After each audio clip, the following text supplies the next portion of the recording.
Saturday, 20 June 1942. Dearest Kitty, our entire class is quacking in its boots. The reason, of course, is the forthcoming meeting in which the teachers decide who will move up to the next form and who will be kept back. So Saturday 20 जून 1942 को Anne Frank अपनी diary लिखना start करती हैं, जिसमें वो बोलती हैं कि हमारी जो पूरी क्लास है, क्वैगी in its boots means shaking with fear and nervousness, means हमारी जो पूरी क्लास है वो डर के मारे कांप रही है. इसका रीज़न ये है कि जो आने वाली मीटिंग है इसमें टीचर्स ये डिसाइड करेंगे कि कौन से स्टूडेंट्स को नेक्स्ट क्लास में प्रमोट किया जाएगा और कौन से स्टूडेंट्स को रोक दिया जाएगा. Half the class is making bets. GN and I laugh ourselves silly at the two boys behind us, CN and Jax, who have staked their entire holiday savings on their bet. From morning to night, it's you are going to pass. No, I'm not. Yes, you are. No, I'm not. Even GS pleading glances and my angry outburst can't calm them down. If you ask me, there are so many dummies that about a quarter of the class should be kept back. But teachers are the most unpredictable creatures on earth. So N Frank बोलती हैं, हमारी जो आधी class है वो बेट लगा रही है, जिसमें जीएन और मैं अपने पीछे बैठे दो लड़कों सीएन और जैक्स पर फूल्स की तरह हंस रहे हैं. इसलिए हंस रहे हैं क्योंकि उन्होंने अपनी वैकेशंस के लिए जो सेविंग की थी वो सारे बेट पे लगा दी है. एन फ्रैंक बोलती है कि मॉर्निंग से लेके नाइट तक बस यही चलता रहता है. You are going to pass. No I am not. Yes you are. No I am not.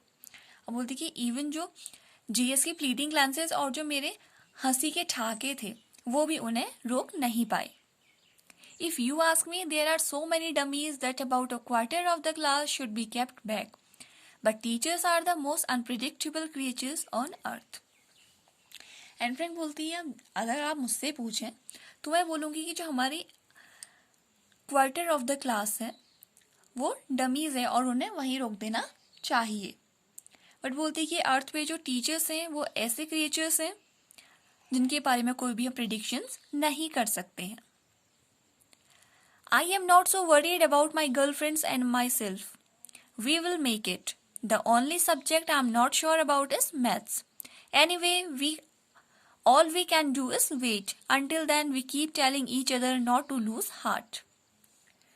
N Frank बोलती हैं कि मैं अपने बारे में और अपनी गर्लफ्रेंड्स के बारे में मुझे कोई फिक्र नहीं है. हम पास हो जाएंगे. बट सिर्फ एक सब्जेक्ट ऐसा है जिसके बारे में मैं श्योर नहीं हूँ, वो है मैथ्स. बोलती कि एनीवे हम वेट करने के अलावा और कर भी क्या सकते हैं. तब तक हम एक दूसरे को सिर्फ यही कहते हैं कि डोंट लूज हार्ट, पेशेंस मत खो. I get along pretty well with all my teachers. There are 9 of them, 7 men and 2 women. Mr. Keesing, the old Forgy, who teaches maths, was annoyed with me for ages because I talked so much. After several warnings, he assigned me extra homework. An essay on the subject, a chatterbox. A chatterbox? What can you write about that? I'd worry about that later, I decide. I jotted down the title in my notebook, tucked it in my bag, and tried to keep quiet. So, N Frank बोलती है, मेरे जो सारे teachers थे उनके साथ मेरी अच्छी बनती थी. वो 9 है टोटल, जिसमें से 7 मैन है एंड 2 वुमेन है. बोलती है एक मिस्टर कीसिंग है, ओल्ड फौजी, जो हमें मैथ्स पढ़ाते हैं. ओल्ड फौजी means an old fashion person. तो बोलते हैं कि जो मिस्टर कीसिंग है वो हमें मैथ्स पढ़ाते हैं और वो मुझसे काफ़ी टाइम से नाराज़ हैं क्योंकि मैं क्लास में बहुत ज़्यादा बोलती हूँ. उन्होंने मुझे बहुत सारी वार्निंग्स दी थी. उसके बाद उन्होंने मुझे एक्स्ट्रा होमवर्क दिया, एक ऐसे दिया लिखने को जिसका सब्जेक्ट था a chatterbox. Chatterbox means बातूनी, a person who talks a lot. अब बोलती है what can you write about that. अब आप अ चैटर बॉक्स के बारे में क्या लिख सकते हैं. बोलती है मैं बाद में उसकी फिक्र करूंगी, पहले मैंने यह डिसाइड किया. बट पहले मैंने अपनी नोटबुक में उसका जो टॉपिक था वो नोट कर लिया और उसके बाद उसे अपने बैग में डाल लिया और उसके बाद मैंने शांत रहने का ट्राई किया. That evening, after I'd finished the rest of my homework, the note about the essay caught my eye. I began thinking about the subject while chewing the tip of my fountain pen. Anyone could ramble on the leave big spaces between the words. But the trick was to come up with convincing arguments to prove the necessity of talking.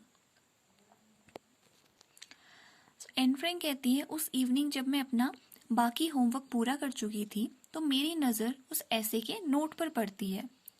I began thinking about the subject while chewing the tip of my fountain pen.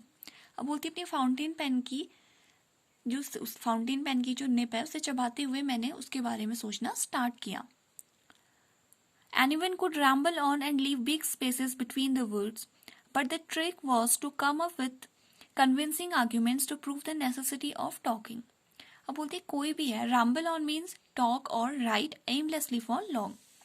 अब बोलती है वो किसी भी topic पे aimlessly कोई भी कुछ भी लिख सकता है, बट जो ट्रिक ये है कि अपने वर्ड से किसी को कन्विंस किया जाए और किसी को सेटिस्फाइंग जो है वो satisfying arguments दिए जाएं. I thought and suddenly I had an idea. I wrote the 3 pages Mr. Keesing had assigned me and was satisfied. अब बोलती है मैंने सोचा और सोचा, सडनली मुझे एक आइडिया आया.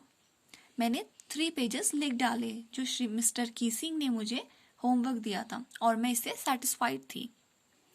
I argued that talking is a student's trait and what I would do my best to keep it under control. बोलती मैंने इस बात पे जो है वो अपने प्रूव दिया कि बातचीत जो हम बातचीत करते हैं वो एक स्टूडेंट का ट्रेट है और मैं उस पर कंट्रोल करने का अपनी ओर से पूरा ट्राई करूंगी. But that I would never be able to cure myself of the habit since my mother talked as much as I did, if not more, and then there's not much you can do about inherited traits. Inherited traits means qualities physical or mental that one gets from one's parents. Inherited trait means ऐसी qualities जो हम अपने parents से हमें मिलती हैं. तो N Frank बोलती है बट पहले बोलती है कि हाँ मैं अपनी जो मेरा ट्रेट है, स्टूडेंट का ट्रेट है बातचीत करना, मैं उस पर कंट्रोल करने का ट्राई करूँगी. बट साथ में ये भी बोलती है कि मैं जो मेरी हैबिट है मैं उससे कभी भी बात नहीं आ सकती, बिकॉज जो मेरी मदर है वो भी इतना ही बोलती थी जितना मैं बोलती हूँ. और ये बोलती कि जो इनहेरिटेड ट्रेट्स हैं उसके बारे में कुछ किया नहीं जा सकता है. Mr Keesing had a good laugh at my arguments, but when I proceeded to talk my way through the next lesson he assigned me a second essay. This time I was supposed to be an incorrigible chatterbox. I handed it in, and Mr. Keesing had nothing to complain about for 2 whole lessons. However, during the 3rd lesson, he'd finally had enough. Anne Frank, as punishment for talking in class, write an essay entitled "Quack, Quack, Quack," said Mistress Chatterbox.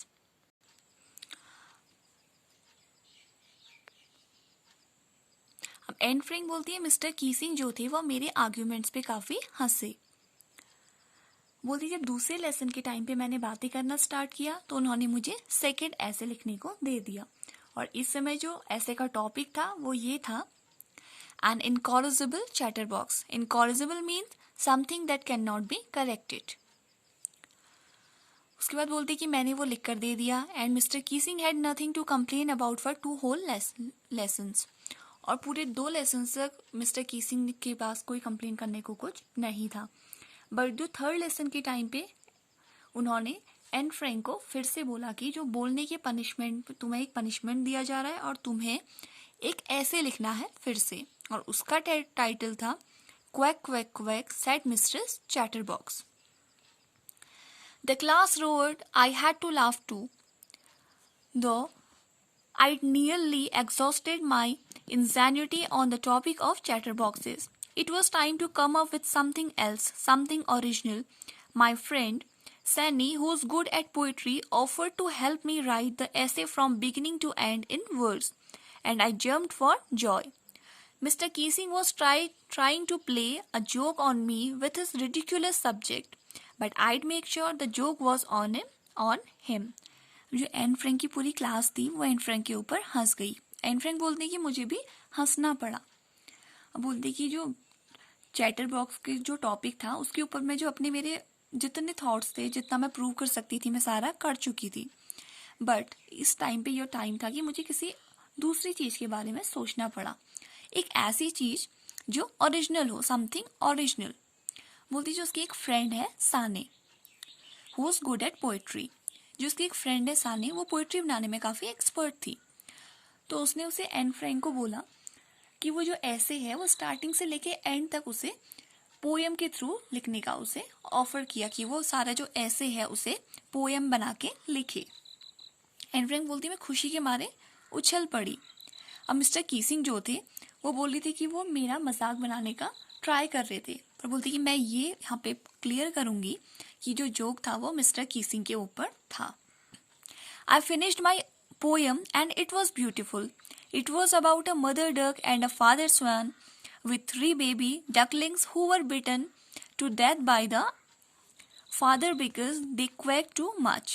Luckily, Mr. Keesing took the joke the right way. He read the poem to the class, adding his own comments and to several other classes as well. Since then, I have been allowed to talk and haven't been assigned any extra homework. On the contrary, Mr. Keesing's always making jokes these days. N Frank बोलती जब मैंने अपनी poem पूरी कर ली थी वो काफी सुंदर थी, काफी ब्यूटीफुल पोएम थी। और जो ये पोएम थी एक मदर डक के ऊपर और एक फादर स्वान के ऊपर थी, जिनके 3 बेबीज थे। और जो उनके फादर थे उन्होंने उन्हें मार दिया था क्योंकि वो बहुत ज्यादा बोलते थे। बोलती कि लकीली मिस्टर कीसिंग जो थे उन्होंने इस जोक को राइट वे में लिया और उन्होंने इस पोएम को पढ़ा और उन्होंने इसके बारे में बोला एंड कमेंट्स भी किया, और उन्होंने साथ ही साथ जो अदर क्लासेस थी वहां भी ये पोएम को पढ़ा। बोलती तब से मुझे, जब से पोएम लिखी उसके बाद से मुझे क्लास में बोलने की परमिशन मिल गई और ना ही मुझे कोई एक्स्ट्रा होमवर्क दिया गया। और इसके जो अपोजिट था, मिस्टर कीसिंग जो है वो आजकल खुद ही सबसे ज्यादा मजाक करते रहते हैं। Yours Anne extracted from the diary of a young girl. बोलती तुम्हारी एन फ्रैंक। और जो ये लेटर है ये the diary of a young girl से अडेप्ट किया गया है।